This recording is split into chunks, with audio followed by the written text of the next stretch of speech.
क्योंकि आपकी लड़ाई एक ही है, एक जगह आकर क्यों काम नहीं कर रहे हैं?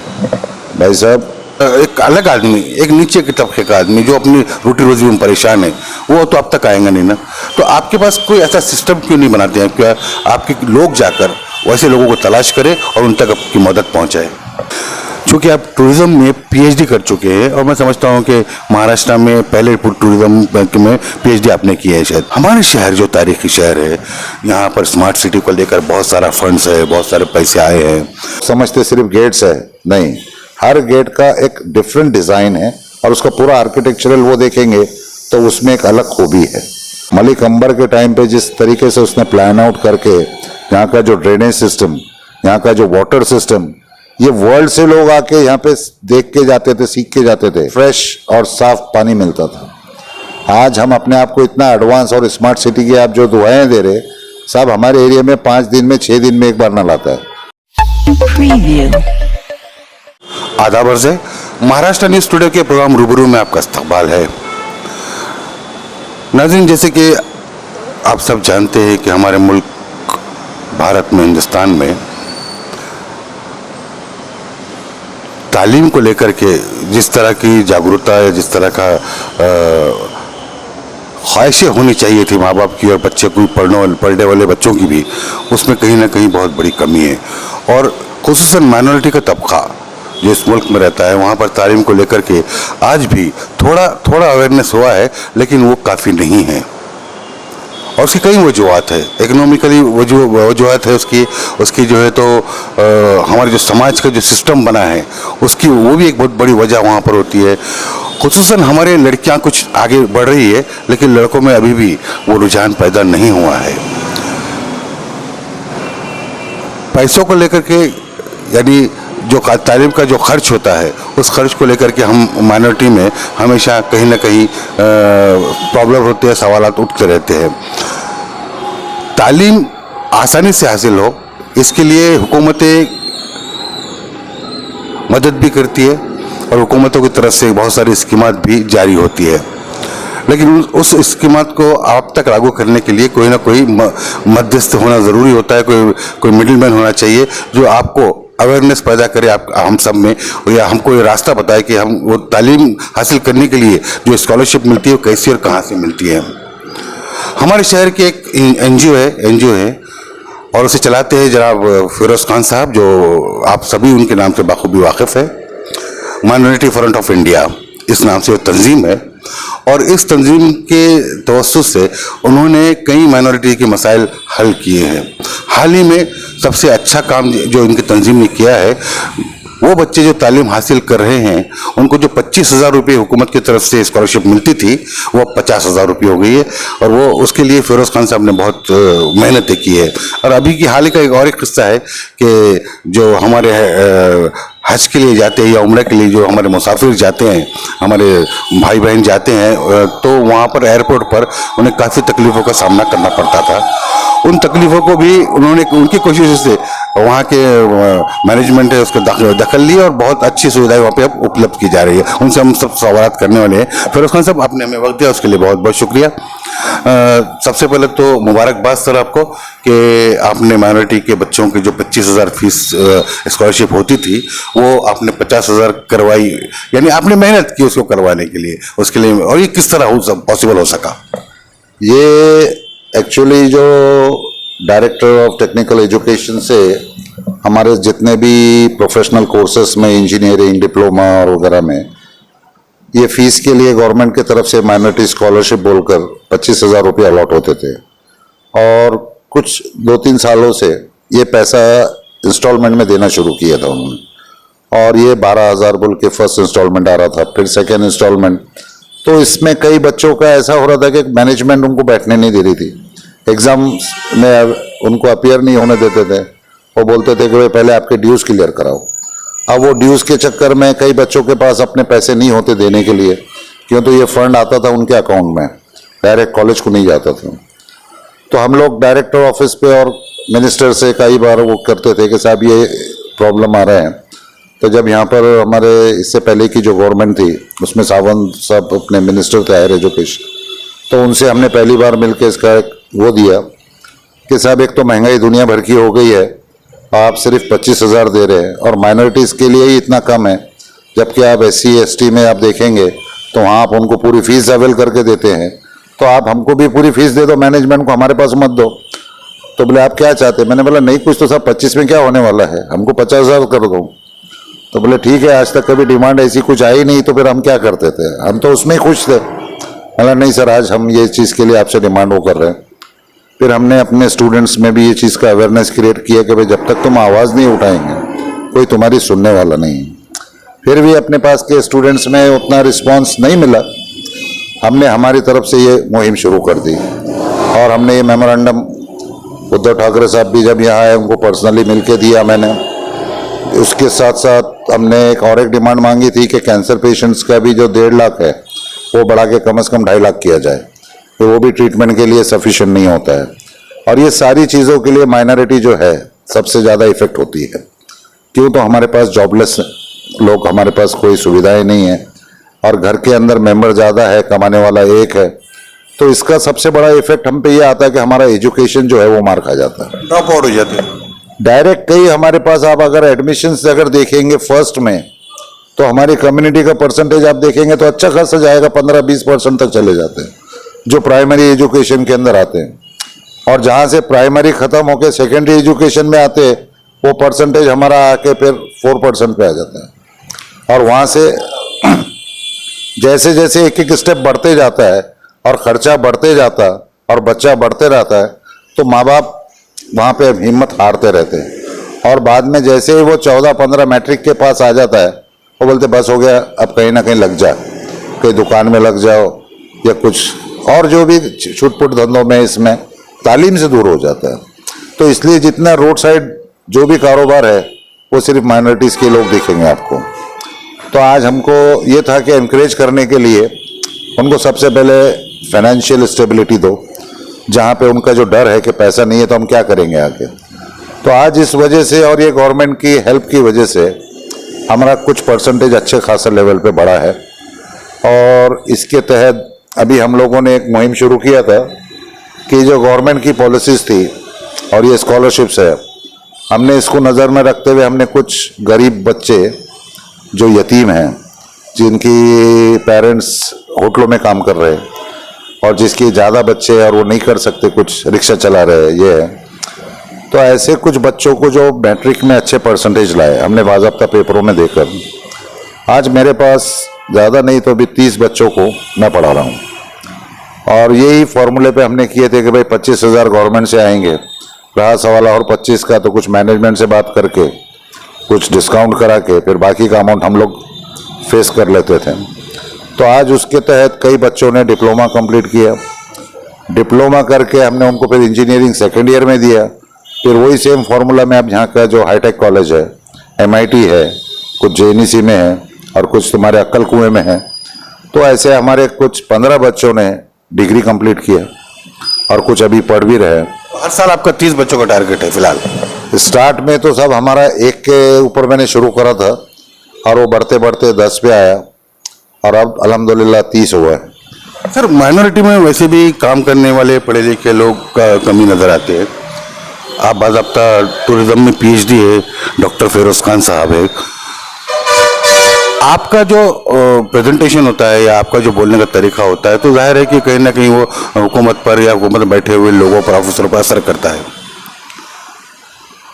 आपकी माइनॉरिटी पिछले शायद 10 साल से काम कर रहे हैं आप लोग, 10-12 साल से, लेकिन उतना आवाम तक पहुंच नहीं पाए आप लोग। अभी भी बहुत सारे लोगों को इस माइनॉरिटी का काम का मालूम नहीं है कि आप किस तरह के काम करते हैं। क्या वजह है, क्यों आप लोगों तक नहीं पहुंच पाए? सर, हमारे पास में अवेयरनेस जो है वो बहुत कम है। और अपने अवेयरनेस के लिए क्या किया? हम लोगों ने तो बहुत कोशिश की जितना हमारा लेवल था। क्यों? तो पहली बात तो एक तो हमारे पास में जो मैन पावर है वो लिमिटेड है, और फिर भी हमने जैसे फर्स्ट इशू हमारा जो उठाया था हमने वो था मुस्लिम रिजर्वेशन, और शायद महाराष्ट्र में ये आवाज़ उठाने वाले पहले हम थे। 2001 पहले के लिए बहुत सारे दावेदार इस शहर में मौजूद है। दावा करना अलग बात है, मैं उसका हवाला दे सकता हूं। जब विलासराव देशमुख CM थे और छगन भुजबल डिप्टी CM थे, और उनकी यहाँ कैबिनेट मीटिंग थी। उस कैबिनेट मीटिंग पे मोर्चा जब वो गया था तो उस टाइम पे हम लोग मुस्लिम विकास परिषद बोल के उस पर काम करते थे और मैं महाराष्ट्र प्रेसिडेंट था। तो पहला मेमोरेंडम जब हमने दिया, हम मुद्दे से हट रहे हैं, सो आप हो या कोई भी हो, काम हो रहा है। मेरा बोलने का मतलब ये है कि जो इश्यूज है पहले आपको उसको आइडेंटिफाई करना चाहिए। आपके पास इशू रहेगा तो आप अवेयरनेस क्रिएट करेंगे कि आप क्या करना चाह रहे हैं और पब्लिक को पता चलेगा कि इससे बेनिफिट क्या है। मैं किसी मफाद के लिए आपको कोई मुद्दे से नहीं हटा रहा हूँ, मैं एक जनरल इंफॉर्मेशन देने के लिए आपको उसकी बेस बता रहा हूँ। सवाल ये था कि आपकी माइनॉरिटी फ्रंट के लोगों तक क्यों नहीं पहुंच सके, आवाम तक क्यों नहीं पहुंच सके, जहां जरूरत है वहां तक क्यों नहीं पहुंच सके। आप अखबारात में देते हैं, बहुत सारे लोग अखबार भी नहीं पढ़ते हैं। अब देखिए सर, आपके सवाल के लिए मैं आपको जवाब दूंगा।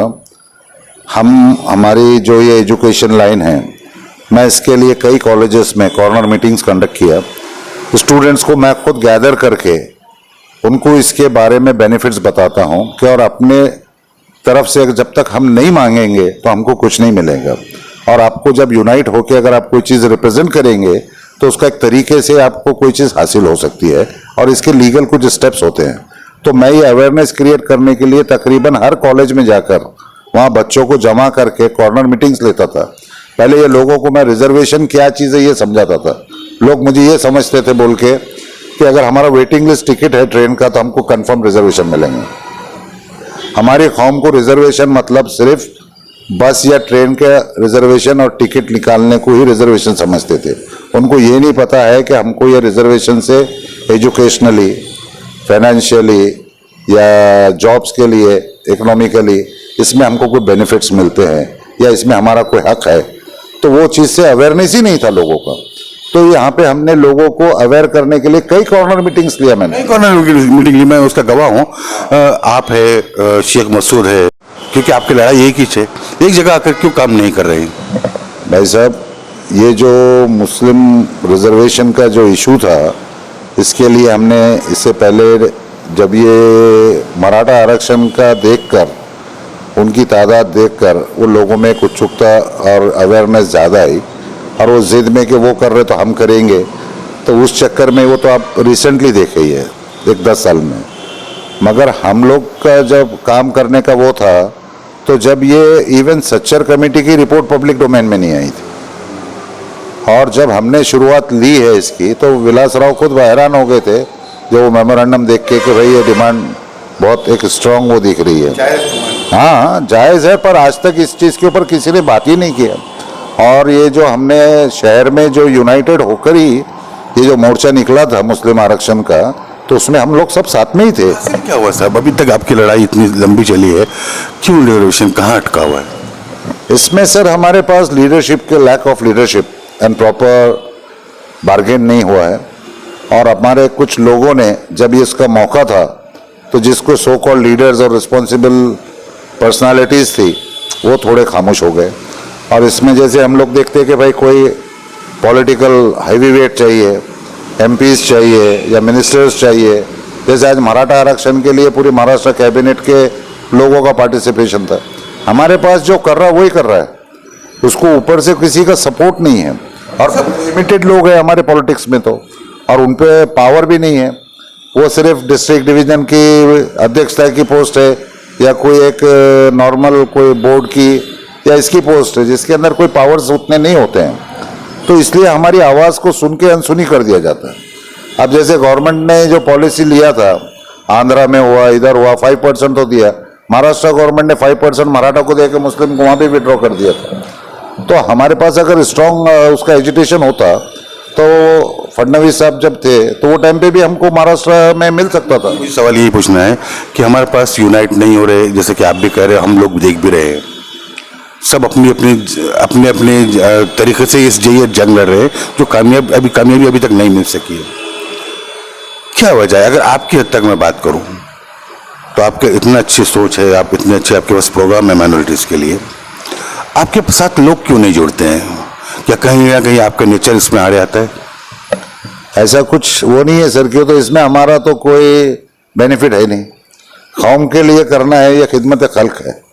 और यहाँ पे हम लोग जो भी स्टूडेंट्स आते हैं हम हमेशा उनको गाइडेंस देते हैं, काउंसलिंग करते हैं, फर्दर एजुकेशन के लिए हम उनको पूरी तरीके से मदद करते। किसी इंस्टीट्यूट में अगर एडमिशन नहीं हो रहा है तो मैं खुद पर्सनली जाके वहाँ के मैनेजमेंट को रिक्वेस्ट करके बच्चों को एडजस्ट कराता हूँ। आपको शहर में ऐसे कई स्टूडेंट्स मिलेंगे जिनको एप्लीकेशंस तक मैं लिख के देता हूँ और उनकी फीस वगैरह माफ़ करा के लेते हैं। तो हम हमारे लेवल पे या जितनी हमारी पहुँच है हम उतना तो नहीं कर पाते, क्यों तो लोगों में उसका अवेयरनेस नहीं है। अब लोगों को हम जितना बुलाते भी है तो लिमिटेड लोग आते हैं। अवेयरनेस नहीं है, ये मुद्दा है। अपन 2-3 बार उसके सवाल कर लिया हूँ मैं। वो आदमी जिसको इसकी ज़रूरत है, आपकी एनजीओ वहाँ तक जाना चाहिए अगर हम सही ढंग से काम करें, ताकि आपके जो ख्यालात है, आपकी जो सुविधाएं हैं, आप जो करना चाहते हैं स्टूडेंट के लिए, वो वहाँ तक आए। आपके पास वही लोग आएंगे जो अखबार पढ़ते हैं या जो आपसे जुड़े हुए हैं। एक अलग आदमी, एक नीचे के तबके का आदमी जो अपनी रोटी रोजी में परेशान है, वो तो अब तक आएगा नहीं ना। तो आपके पास कोई ऐसा सिस्टम क्यों नहीं बनाते हैं? क्या आपके लोग जाकर वैसे लोगों को तलाश करें और उन तक आपकी मदद पहुंचाए? आपका एडवाइस अच्छा है ये, पर इसके लिए हमें थोड़ा सा मैन पावर बढ़ाना पड़ेगा। अब वो मैन पावर भी कैसे है, हमारे पास में वॉलंटरी है। अगर पेड होता तो शायद उतना थोड़ा ऑर्गेनाइज ज़्यादा कर सकते। अब सोशल मीडिया का ज़्यादा वो है तो न्यूज़पेपर्स पढ़ने वाले कम है, जैसे आप बताए, वो तो बात सही है। मैं खुद भी ज़्यादा न्यूज़पेपर्स में वो नहीं करता, मगर आज सोशल मीडिया इतना ज़्यादा फैल चुका है तो हम उसमें व्हाट्सएप पे, इस पे भी काफ़ी ये मैसेजेस देते हैं और माउथ टू माउथ मार्केटिंग भी इसकी काफ़ी होती है। अंग्रेजी में देते होंगे? नहीं, दोनों उसमें वो करते हैं। मैं भले ही इंग्लिश में लिख के देता हूँ, मगर कुछ लोग हैं जो उसको ट्रांसलेट करके हिंदी में और उर्दू, और पहला हमारा कोई भी न्यूज़ अगर है तो हमारे यहाँ के जो लीडिंग न्यूज़पेपर्स है, जैसे फॉर एग्जांपल औरंगाबाद टाइम्स है, तो शोएब खुसरो साहब का भी इसमें हमारे को बहुत सपोर्ट रहता है। अब मैं भले इंग्लिश में भी भेजता तो उनके रिपोर्टर्स उसको उर्दू ट्रांसलेशंस करके वो न्यूज़ पूरा कवर करके पब्लिक तक वो मैसेज पहुंचाया जाता है। सर साहब, आपका काम में कोई मतलब हम देखते हैं आपको 10, 15, 20 साल से कि आप काम करते रहते हैं। आप में एक कमजोरी है जो मैं आपको टीवी के सामने बता रहा हूँ, आपके पास लोग नहीं जुड़ते। कभी गौर किया है कि आपके पास लोग आते तो है, लोग मतलब आपके साथ काम करने वाले, आपसे खाने से खाना मिलाकर काम करने वाले लोग थोड़ी देर के लिए आते हैं और फिर वापस चला जाते हैं। कभी गौर किया ऐसा क्यों होता है? सर, मैंने एक चीज़ नोट किया, मगर वो चीज़ बोलूँ अगर ओपनली तो अच्छा नहीं लगेगा। उसमें बात यह है कि पब्लिक आज कोई भी चीज़ से जुड़ती है तो उनका थोड़े दिन के लिए एक अलग एटीट्यूड होता है और उसके बाद उनका एक सवाल सबसे पहले आता है, मेरा क्या, अपना क्या फ़ायदा है, ये इनको कर रहे हैं अपन, बोले कौम का है, ये कौम तो ऐसी है, कौम को नवाजने के लिए बहुत बैठ जाते हैं और वो मैं सुनना पसंद नहीं करता। और जब उनको लगता है कि यहाँ अपना कुछ फ़ायदा नहीं हो रहा, अब मेरे पास कई ऐसे जुड़े लोग, तो थोड़े दिन के बाद उन्होंने ला लिए फाइल्स, बस ये बैंक से लोन करा दो, ये गाड़ी उठाने को मेरे को पैसे वहाँ से बैंक से करा दो। मैं बोला, मैं सूद के कारोबार के लिए किसी को इनकरेज नहीं करता और इस्लाम से जायज़ नहीं है। जो चीज़ मैं खुद नहीं करता मैं दूसरे को भी नहीं करके दूँ। आपकी उसूल बहुत स्ट्रांग है। नहीं सर, कौम को या किसी को मदद करना बहुत अच्छी बात है, मगर गलत रास्ते से गलत चीज़ के लिए सपोर्ट। बैंक से लोन क्या गलत है भाई साहब? अगर आप इस्लाम जानते हैं तो कुरान में ये बताया है सूरह बकरा में कि अल्लाह ताला फरमा रहा है कि सूदखोरी करने वालों के खिलाफ मेरी जंग है। उसमें उसने शराबी या जिनाकारी या चोरी ये चीज़ को नहीं, स्पेशली सूद के ऊपर स्ट्रेस किया कि जो ये कारोबार करेंगे उनके खिलाफ मेरी जंग है। तो नाउज़ुबिल्लाह हमारी वो हैसियत नहीं है कि हम उस पर खड़े रह सकें। और मैं खुद भी आज तक मेरी ज़िंदगी में एक बार गलती किया था, जो मैंने एक कार उठाया था बैंक से। जिस दिन मेरे वालिद को पता चला ये मैंने बैंक के थ्रू उठाया तो मुझे अल्टीमेटम मिल गया था। बैंक के लोन के खिलाफ है, मतलब सूद के खिलाफ है, और इंटरेस्ट लेके आप इंटरेस्ट को बढ़ाना, इंटरेस्ट लेना या देना दोनों हराम है। वो चीज़ हराम है। और जब हमको वो चीज़ कोई भी चीज़ करना है तो पहले आप अपने आप के कुछ प्रिंसिपल्स बना के उस पर चलिए। अब जैसे हम जो भी काम करते, खिदमत करते, तो हम किसी से कोई चार्जेस नहीं लेते, उसके कंसल्टिंग फीस नहीं है, ना कोई फॉर्म की 1 रुपये की फीस है कि हम इतना वक्त दे रहे। आप देखेंगे, आप रोज़ यहाँ पे देखते हैं, मैं जोहर से लेकर मगरिब तक बैठता हूँ, इसमें कई पेशेंट्स आते हैं, गरीब है जिसको इलाज के लिए वो है, हम उनको जिस तरीके से भी चाहे वो मदद करके उनको बाहर। नहीं, आप काम करते हैं, इसमें कोई दो राय नहीं है, लेकिन अगर आप ज्यादा लोगों को साथ में लेकर काम करेंगे तो ज्यादा अच्छा होगा। लोग पेमेंट्स और पैसे के लालच में जुड़ना पसंद करते हैं, और आज पॉलिटिक्स में जाओ तो लोग उनको क्या करते हैं, खाने पीने के हिसाब से पैसे देके, तो उनको लगता है कि भाई वहां गए तो वो पार्टी वाले अच्छे हैं हमारे लिए, यहाँ गए तो अपन एक आध दिन 2 दिन करेंगे, रोज थोड़ी अपन वो जमा करते हैं। शायद है कि वो उनकी अपनी मजबूरियां भी होती होंगी कोई। एक्सपेक्टेशंस उल्टी है सर, अच्छे खासे लोग भी है तो वो 1 से 2 बार आते हैं प्रोग्राम में, बोलते हैं छोड़ो यार कहाँ लगा है, तुम अपना देखो, इतना टाइम अपने उसमें डालो, अपन किधर से किधर। ये सोच बदलने की जरूरत है। जो मेंटेलिटी है, हम भले ही मुसलमान हैं, कुरान आप भी पढ़ रहे, मैं भी पढ़ रहा हूँ, अरे यार वो पढ़ने के लिए ठीक है, प्रैक्टिकल में थोड़ी आज पॉसिबल है, वो जब की बात थी, आज थोड़ी है। तो ये हम अपना एक नया जो उसका रीजनिंग देके रास्ता निकालने के चक्कर में जाते हैं। अब किसी को बोले भाई ये चीज नहीं है तो बोलता है वो जब की बात थी यार, जब हदीस ये जब थोड़ी था ये हाल, आज हम इसमें रह रहे, हमारे देश में ऐसा लॉ है तो यहाँ जायज है। तो ये बातों के लिए हम कंट्रोवर्सीज नहीं चाहते हैं, और मैं कभी किसी को पुट डाउन करना पसंद नहीं करता। कोई एक बात बोले कि भैया करता तो मेरे को चलता है, मगर दूसरे 10 बातें बोलते हैं लोग, बोलते हैं कि फिरोज खाना करता है। हाँ, तो भाई जो चीज कुछ है तो अल्लाह की तरफ से है, तो हम उसकी नाफरमानी करके तो हम नहीं जा सकते ना। अच्छा सर, आपका जो एनजीओ काम कर रहा है, हम चाहेंगे कि आप आखिरी आदमी तक पहुंचने की कोशिश करें, जितने भी सोर्स आपके पास, जितनी ताकत आपके पास है उसको लेकर के। क्योंकि आप टूरिज्म में पीएचडी कर चुके हैं, और मैं समझता हूं कि महाराष्ट्र में पहले टूरिज्म में पीएचडी आपने की है, शायद पहले शख्स है आप। हमारे शहर जो तारीखी शहर है, यहाँ पर स्मार्ट सिटी को लेकर बहुत सारा फंड्स है, बहुत सारे पैसे आए हैं, और स्मार्ट सिटी की बड़ी धूमधाम चल रही है। आप किस नज़र से देखते हैं और कितने मुतमईन हैं आप? सर एक्चुअली यहाँ ये बात बोलने के लिए बड़ा अफसोस होता है कि औरंगाबाद एक हिस्टोरिकल सिटी है, और यहाँ पे इतना पोटेंशियल है टूरिज्म का कि मेरे ख्याल से पूरे हिंदुस्तान में कोई ऐसा शहर नहीं है जहाँ इतना पोटेंशियल हो। पर बदकिस्मती से इसको एक बैकवर्ड एरिया का कैपिटल बना के रख दिया, जो कि एक टूरिज्म हब है। और दूसरा यहाँ एक शर्म की बात यह है कि हमारे कई यहाँ पे जो डिपार्टमेंट्स है, तो यहाँ के लोगों का कोई विजन नहीं। बजट्स तो बहुत आए, अगर उसका सही यूटिलाइजेशन होता तो दिख के भी आता और ये डेवलपमेंट भी होता। आज यहाँ पर स्मार्ट सिटी के नाम पे भी बहुत सारा फंड आया, अब रोड्स बन रहे हैं, अब रोड्स बना रहे, ब्रिजेस बना रहे। अब आप हाल ही में देखे यहाँ पे बारापुल्ला गेट के बाजू में एक साइड से दूसरी रोड बनी है, ब्रिज बना है। अब उसके अंदर उन्होंने खामोखा सिर्फ वो ब्रिज के अंदर साइकिल ट्रैक बोल के 2 तरफ से वो डाल के कैरेज वे ब्लॉक कर दिया है। तो ये जो मैं चाहता हूँ कि जो ऑफिसर्स हैं उनको कुछ विजन हो और उस पैसे का प्रॉपर यूटिलाइजेशन हो। आप एक तरफ कैरेज वे बनाने के लिए ट्रैफिक ज़्यादा है, इसलिए आपने एक ब्रिज का सेकंड पार्ट 1 वे किया।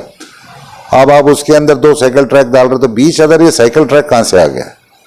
पूरे रास्ते से अगर साइकिल ट्रैक है, साइकिल मूवमेंट है, यहाँ साइकिल वाले आप अगर दिन भर में ढूंढेंगे तो आपको 100 भी नहीं मिलेंगे। और आप वो कैरेज वे को ब्लॉक कर रहे हैं और आगे बॉटल नेक बना दे रहे, तो वो ब्रिज बनाने का मकसद क्या हुआ इतना पैसा डाल के?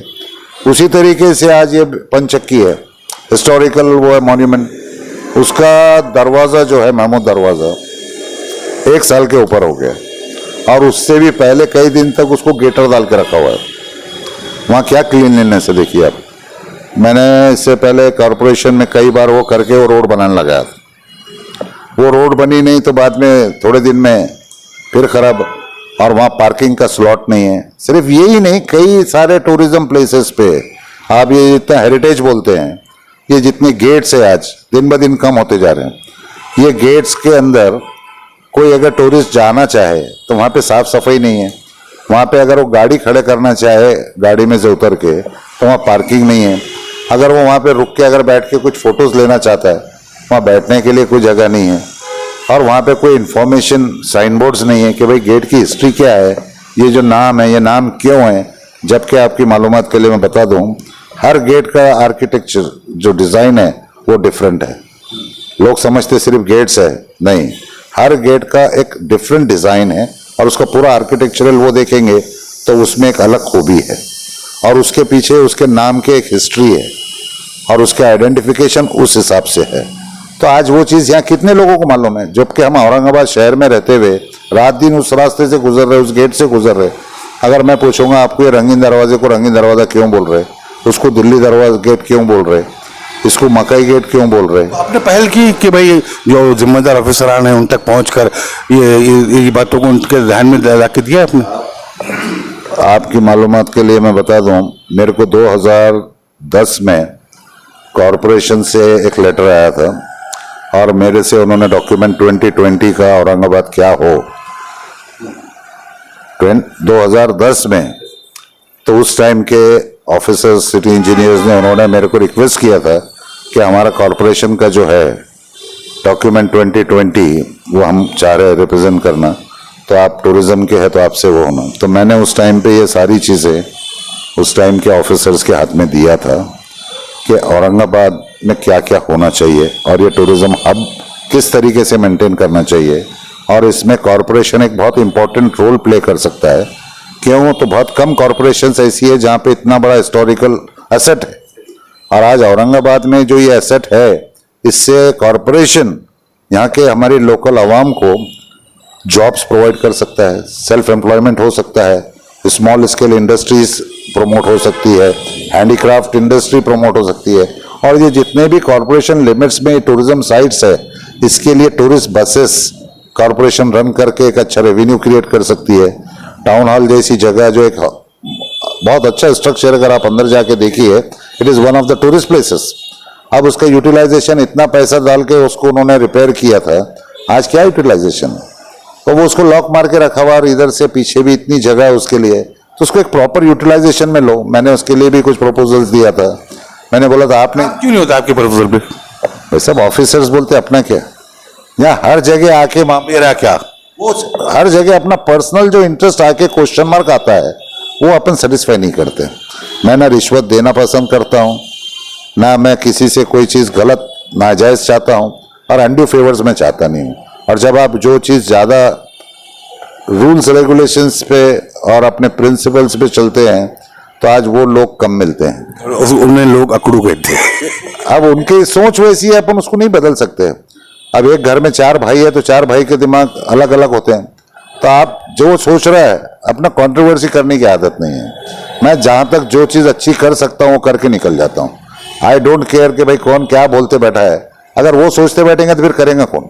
अभी स्मार्ट सिटी का जो काम बहुत ही जोरों में चल रहा है, और वहां पर कभी आपकी राय ली गई? नहीं, मैंने वहाँ पे 2-4 वक्त वो शिंदे सर से और उनसे भी कांटेक्ट करने के लिए फ़ोन किया, मगर वो लोग अवेलेबल होते ही नहीं है, और जब भी ये बहुत बिजी है मीटिंग में इसमें, अभी तक मेरे को ये समझ में नहीं आ रहा। अभी आपने बोल दिया स्मार्ट सिटी का काम जोरों शोरों में चल रहा है, किस एंगल से कहाँ चल रहा है नोटिसेबल तो अभी तक अखबारात में तो बहुत जोरों पर चल रहा है। बजट्स आ रहे, बजट्स जा रहे, बहुत हो रहा है।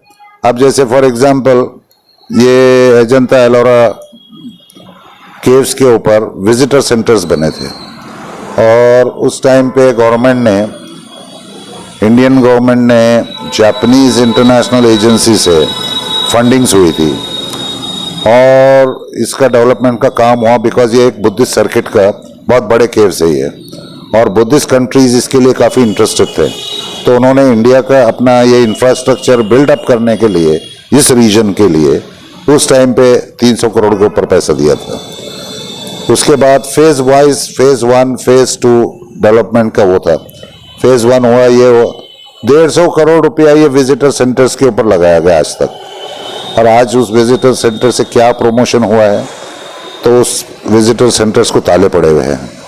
मालूमात लेने पे पता चला कि उन्होंने वहाँ का लाइट बिल नहीं भरा था, पानी का टैक्स नहीं दिया था, तो इसलिए नल का भी कनेक्शन कट गया, लाइट भी कट गई। वो विजिटर सेंटर 2 मामूली चीज़ों के लिए बंद होकर आज तबाही की तरफ है। तो हमारे पास में इस तरीके के अगर ऑफिसर्स यहाँ पे रीजन में बैठे हैं, इन पे एक्शन लो।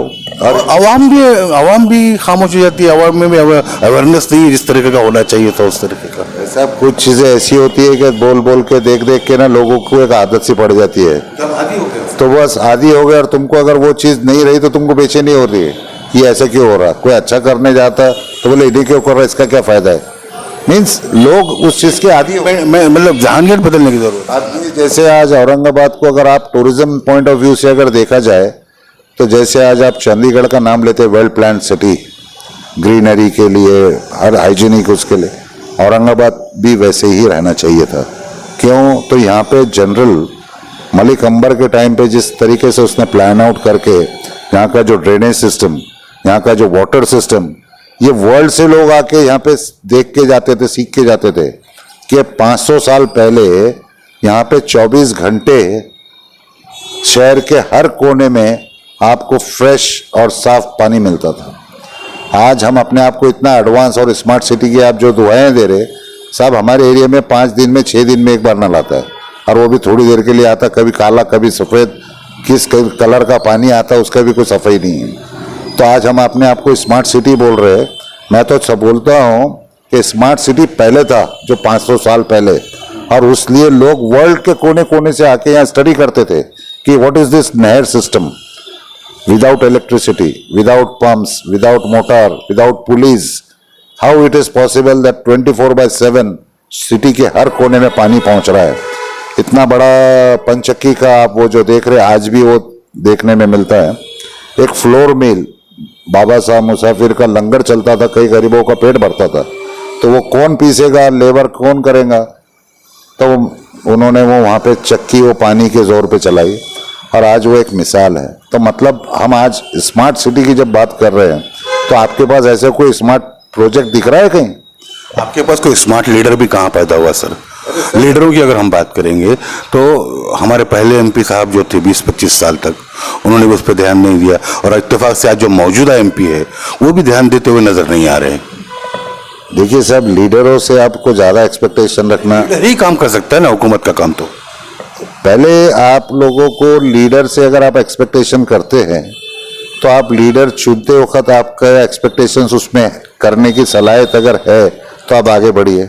अब जैसे हमारे प्रधानमंत्री कितने क्वालिफाइड है आपको पता है, तो अब जिस ट्रेन का इंजन ही अगर ऐसा हो तो पीछे का क्या हाल होगा, और वो ट्रेन की डेस्टिनेशन कहाँ तक जाएंगे उसके बारे में बोलना गलत हो जाता है। अब ये जहाँ पर विजन अगर रहेगा तो वहाँ आप कुछ कामयाबी पा सकते हैं। विदाउट विजन कुछ करना पॉसिबल नहीं होता है। वो ऐसा होता है, एक सफ़र पे अगर आप निकलो और आपके पास कोई डेस्टिनेशन नहीं है तो आप कहाँ पहुँचेंगे? भटकते फिरोगे इधर से उधर। मंजिल पहले तय करो कि आपको कहाँ क्या हासिल करना है, तो फिर उस रास्ते को आप तराशते हुए जा सकते हैं, मंजिल पा सकते हैं। मंजिल पहले तय करो और फिर रास्ते बनाते रहिए और उस पर चलते रहिए, फिरोज खान साहब का कहना है। फिरोज खान साहब का कहना है कि मैं जिस तरह लोग मुझे मगरूर समझते हैं, मैं वैसा नहीं हूँ। चूँकि काम करता रहता हूँ, लोग अच्छे मिले तो साथ ले लेता हूँ, लोग कुछ देर साथ आते हैं और चले जाते हैं, लेकिन उनका सफ़र जारी है। माइनॉरिटी फ्रेंड्स के शहर सदर साहब, all India president Firoz Khan साहब, मैं आप लोगों से कहता हूं कि आपके घरों में, आपके महल्लों में, आपके आजू बाजू या आपकी नज़रों में कोई ऐसे बच्चे जिनको तालीम के लिए खर्च की ज़रूरत है, या वो स्कॉलरशिप चाहते हैं, हुकूमत से मदद चाहते हैं, या एजुकेशन में एडमिशन से लेके किसी भी किस्म की अगर उनको मदद चाहिए, तो फिरोज खान का दफ्तर जुबली पार्क पर है, वो आपको अवेलेबल हो सकते हैं दोपहर के बाद। वैसे ही जैसे फिरोज खान साहब का कहना है कि हम आदी हो गए हैं, हम अगर कोई भी सोशल काम करते हैं, कोई सामाजिक काम करते हैं, या किसी की खिदमत के नाम पे कोई काम करते हैं, तो कुछ दिनों के बाद हमारे नौजवानों में या काम करने वालों में एक ख्याल आता है, एक इच्छा होती है, और एक वो सोचते हैं कि भाई मेरा क्या। और जब मेरा क्या होता है तो वहाँ काम ख़राब हो जाता है, और गलत कामों की जैसे कि हमें आदत पड़ गई है।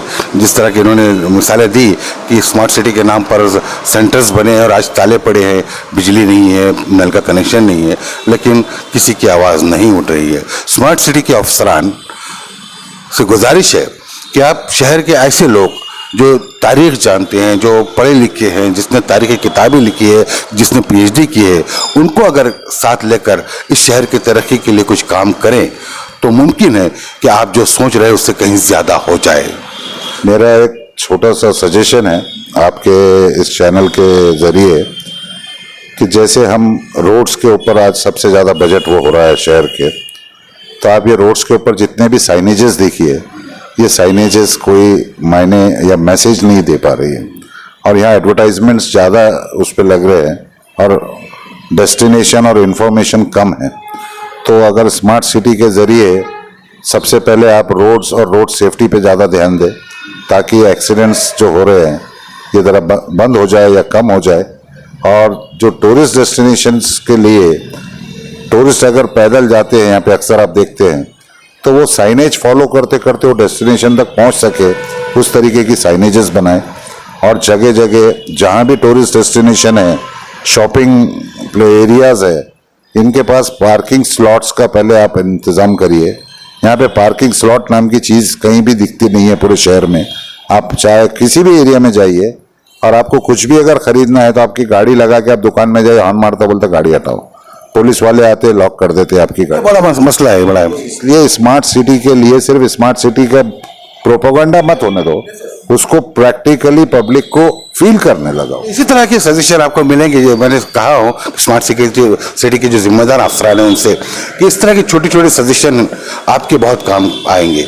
आप शहर के वो लोग जो तारीखदार हैं, जो शहर को जानते हैं, किसी भी समाज से ताल्लुक़ रखते हो, उनका आप एक ग्रुप बनाइए और उससे एडवाइस लिया कीजिए टाइम टू टाइम। तो हो सकता है कि आपके काम में जिस तरह की आप खूबसूरती चाहते हैं वो खूबसूरती पैदा हो जाए। अगले हफ्ते ऐसे ही किसी मेहमान के साथ हम आपकी मुलाकात करवाएंगे। तब तक के लिए मैं अपनी टीम के साथ आपसे इजाज़त चाहता हूँ। जय हिंद, खुदा हाफिज़, नमस्कार, जय भीम।